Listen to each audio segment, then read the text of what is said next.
What's up, YouTube? It's your buddy Will from the What's Up in the Sky 37 channel, and you catch me online at www.whatsupinthesky.com. This is my first video in about 4 or 5 days. I've been kind of sick.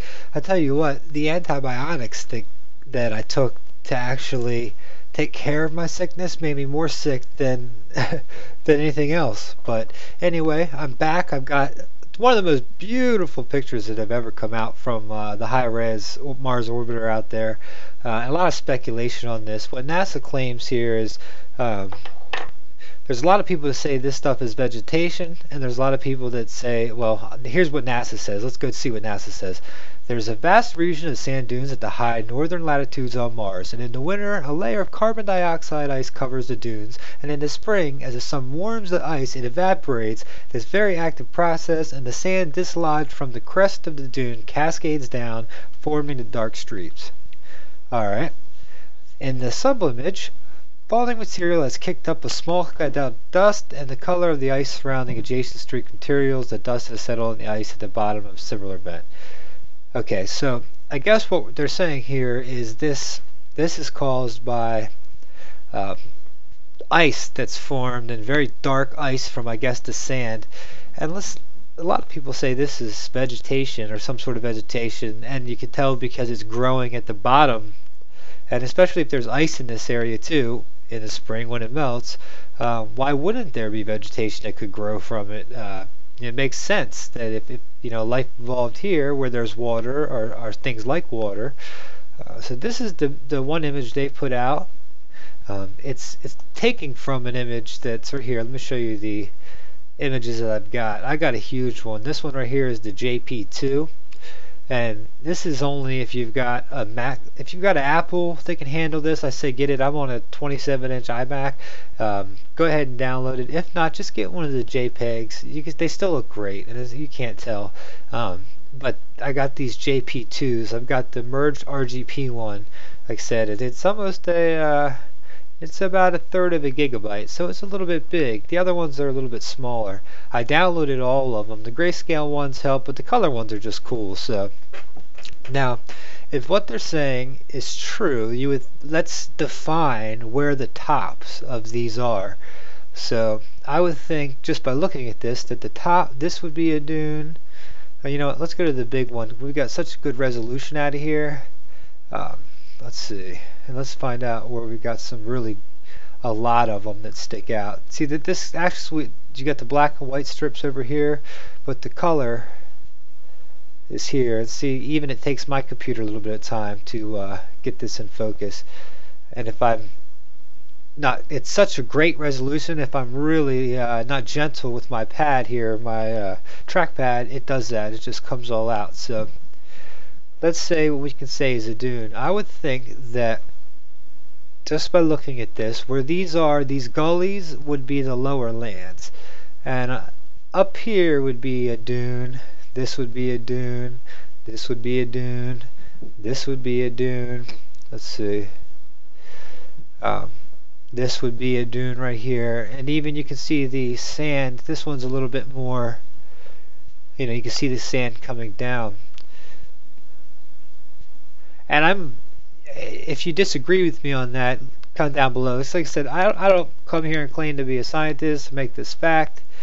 I just say, look, this is what I see here, and what I see, and this is interesting right here. Actually, this discoloredness of it is very interesting. It almost looks like a mist growing off of it.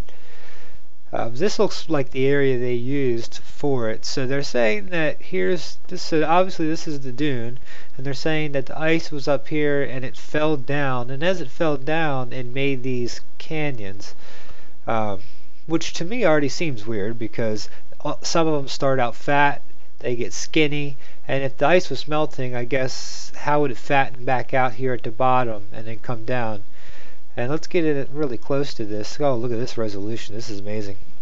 This to me looks more like a root. I mean, it looks like roots. It looks like it's growing out of the lower areas. Maybe this has, since there is ice, and they're admitting to being ice here, when it melts at the bottom, these strange vegetation grows out.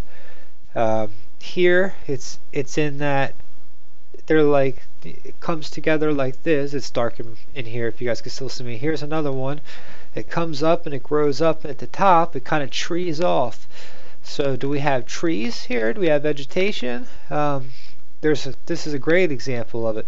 See how it comes up? It's like each one of these comes to a triangle and then goes. So you would think if this was a big piece of ice, wouldn't it just slide that whole triangle down? I think it's a very flawed thing. It's and even here, this looks to be the this looks to be the higher land here, maybe. Let's see here. This is just let's see if I can decipher this here.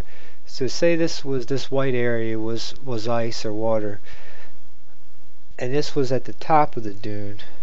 I don't think so. I just think that I think where we see the dark is where there's actually a little bit of the water that goes down into the gullies and stays into them, and then as you would imagine, you'd have life come out of it. Now here's another one here. Look at this up here. It's actually, you can see the kind of like the white here. And in the wintertime, what happens to the trees here? They lose they lose all of their leaves. They turn colors. Maybe this is just something that's in the wintertime. So, okay. Let's take another look at this. So, this is the top. So the ice would be up here. The ice would be up here and would be falling down. And once again, even here, this seems to have roots here going up the sides. So let me know what you guys think. This is a beautiful picture. Let me see if I can just scroll through it really slowly just to show you guys some of the beauty of it. And this looks like on top of the dune you've got some vegetation growing as well. This is one of the best that's come back. Look how slow it even takes a little bit to come into focus on my computer as fast as it is. Here you've got one that comes down. So this would come all the way down. So if this was the top of the dune, they'd be saying, which to me this looks like this would be part of the dune, and this down here is the lowland, and that's the lowland right there. So this one's actually looks like it's grown over the whole thing. And this right, I don't see anything that shows intelligent life here. I just see what we would call, ooh, that's a good way to look at the dunes. You can see that they look like from here they're almost on top of the dunes. They're growing on the sides of them. They don't always, and what's weird is they don't always go in the same direction. Look at these dunes, how they've got this different sand here. Very interesting. So I hope you enjoyed the video. This is another one from up top. I think next time around I'm going to do some curiosity ones. Let's tell if this is going to come in slowly. Look at this right here. Okay, check this one dune out. I wonder what this is around it. What type of rock or what type of sand that is that would make this differ from over here. But here's the top of the dune, so I could see this one right here. I could see actually their theory working because it gets smaller as it goes down, but it doesn't work for all of them. As you get here, look here. This just, wow, this is very interesting. Once again, you've got what looks to be roots. So, and you see that color sand isn't anywhere, so it would have to come from pretty far, I guess, with the sandstorms. What do you think? Do you think it's sand? Do you think it's vegetation? Let me know below if you got this far. Sorry I dragged this one out. Hope you enjoyed. Take care. Much love.